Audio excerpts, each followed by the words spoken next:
Bon, par où commencer? Tout d'abord, il y a certains détails que je vais devoir expliquer d'emblée. Je ne suis pas censé vous parler de ce que j'ai vu.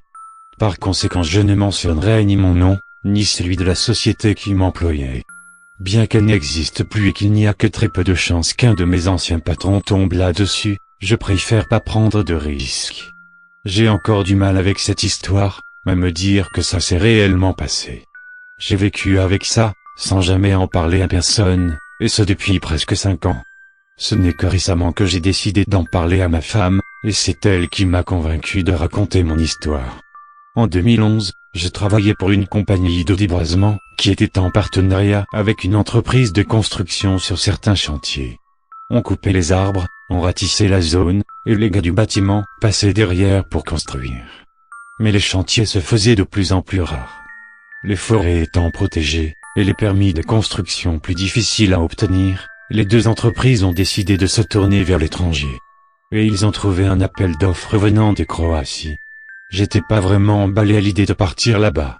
On partait que pour 6 mois, mais je savais très bien que les deux entreprises avaient décidé à long terme de s'installer là-bas. La Croatie espérait entrer prochainement dans l'Union européenne, elle accueillait donc à bras ouverts tous les investisseurs étrangers, pour prouver sa bonne volonté. J'ai donc décidé de partir là-bas, avec peut-être l'intention d'y rester. La zone à déboiser se trouvait en pleine campagne, près du petit village de Strasbenica si je me souviens bien. À environ 100 km au sud de Zagreb. Des collines, des forêts immenses, et des champs. En fait, ça ressemblait un peu au paysage du centre de la France. On était logés dans des préfabriqués posés à la sortie du village. Les habitants ne nous regardaient pas d'un très bon œil. En fait, je pense même qu'ils pouvaient pas nous blairer. Beaucoup de Croates n'étaient pas favorables à l'entrée de leur pays dans l'UE.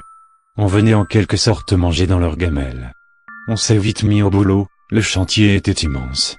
On a été prévenu par la police locale qu'on risquait de tomber sur des activistes écolos plutôt virulents, qui squattaient la forêt depuis quelques années. La municipalité avait tenté plusieurs fois de les virer, mais ils étaient toujours revenus. Personnellement, j'étais pas trop à l'aise de savoir qu'un hippie pouvait à tout moment sortir d'un buisson pour me caillasser. Mais on a été plutôt tranquille les 3 premières semaines. Et puis j'ai commencé à remarquer des choses. Des arbres marqués avec de la peinture d'abord, puis au fur et à mesure qu'on avançait dans la forêt, des cercles de pierre, des traces de feu. Et puis on est tombé sur eux. Ou plutôt ils sont tombés sur nous. C'était un matin, il pleuvait.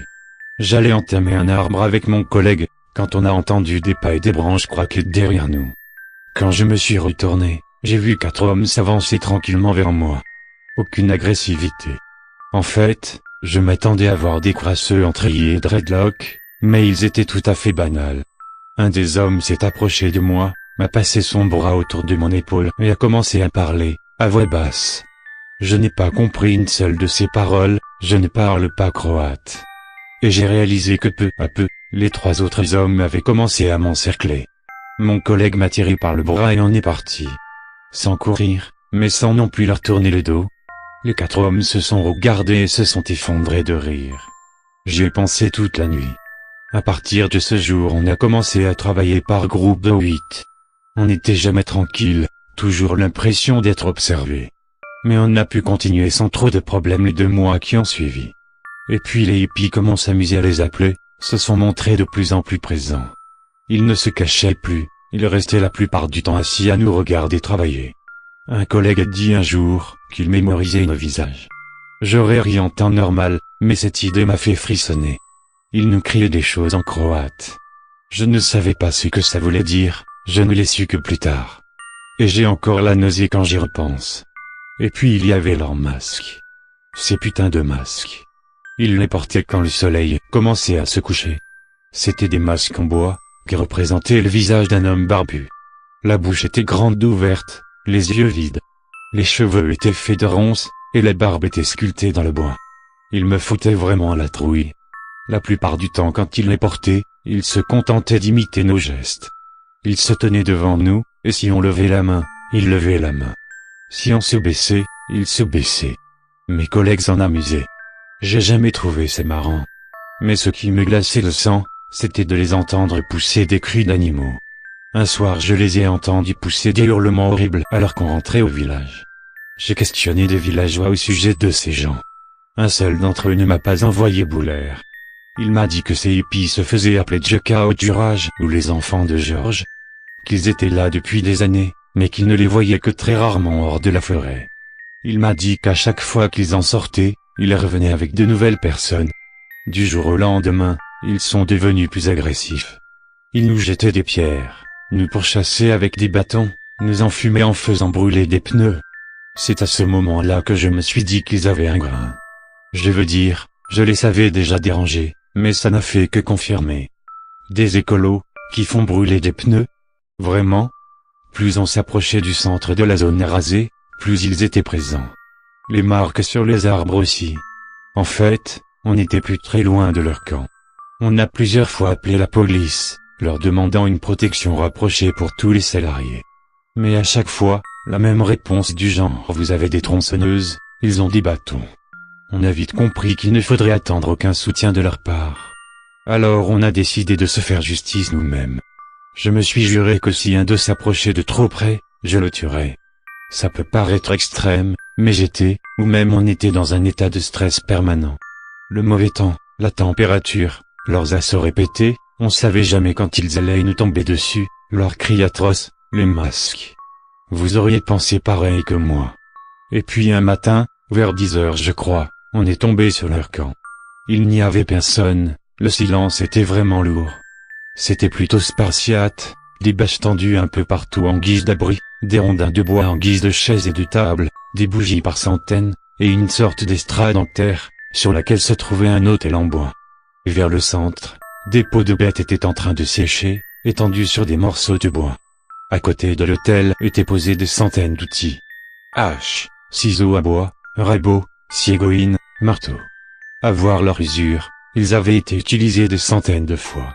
Ce qui m'a le plus marqué, c'est les arbres morts.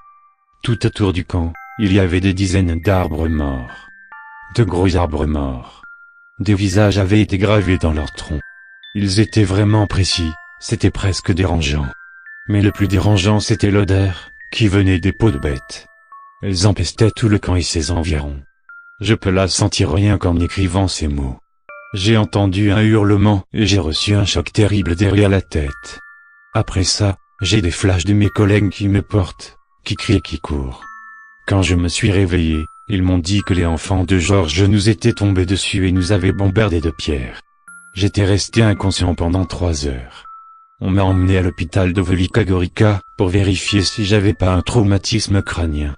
Quand je suis sorti, on a appelé notre patron. On lui a dit qu'on ne continuerait pas à travailler si les sauvages n'étaient pas évacués par la police. Et bizarrement, 2 jours après, des quarantiers de l'Interventna Policija, l'équivalent de nos CRS, ont débarqué. Ils ont quadrillé la forêt et ont évacué un par un les enfants de Georges. Ils ont résisté pendant quelques heures, mais ils ont finalement cédé quand la police a tiré des coups de sommation à balles réelles. Ces gars ne rigolent pas. Nos patrons avaient dû débourser pas mal de kuna, monnaie croate, pour acheter leur détermination. La forêt évacuée, on a pu reprendre le travail quelques jours après. On a commencé par démonter le camp. On a retrouvé pas mal de ces masques qui me terrifiaient, ainsi que des déguisements, si je peux dire ça comme ça. Des habits en peau animale, assortis de ronces, de branches et de feuilles. Plus aucun signe des enfants de Georges, mais la puanteur était toujours présente. Elle flottait et nous remplissait les narines. Une fois terminé, on a pu s'attaquer aux arbres. On a commencé par les plus petits, pour libérer de la place pour faire tomber les gros. Ça nous a pris la journée. J'avais toujours l'odeur dans le nez quand on est rentré au village. Le lendemain, je n'avais pas envie d'y retourner. À cause de l'odeur, mais aussi de ces visages sur les troncs. Je n'aimais pas les regarder. Certains avaient l'air détendus, mais d'autres criaient, avaient l'air de souffrir. Et ça me mettait mal à l'aise. J'ai démarré le moteur de ma tronçonneuse. Il pleuvait, comme toujours depuis plus d'1 mois. Et j'ai commencé à couper l'arbre mort. J'ai essayé de faire comme si c'était un simple arbre, lisse, sans aspérité, sans visage.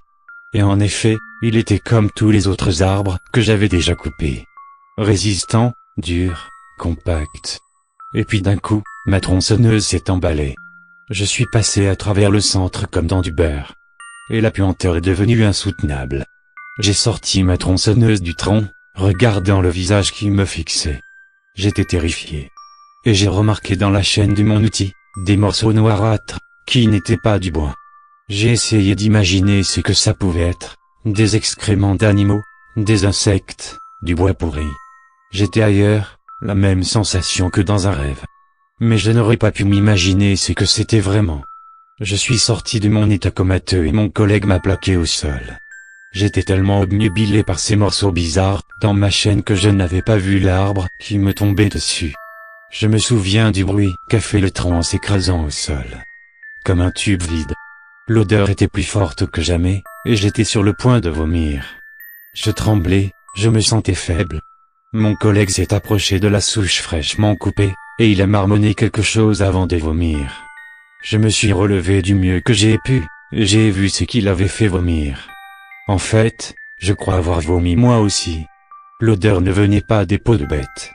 La souche avait été complètement vidée, tout comme le tronc, et remplie de morceaux de ce qui semblait être de la chair pourrie.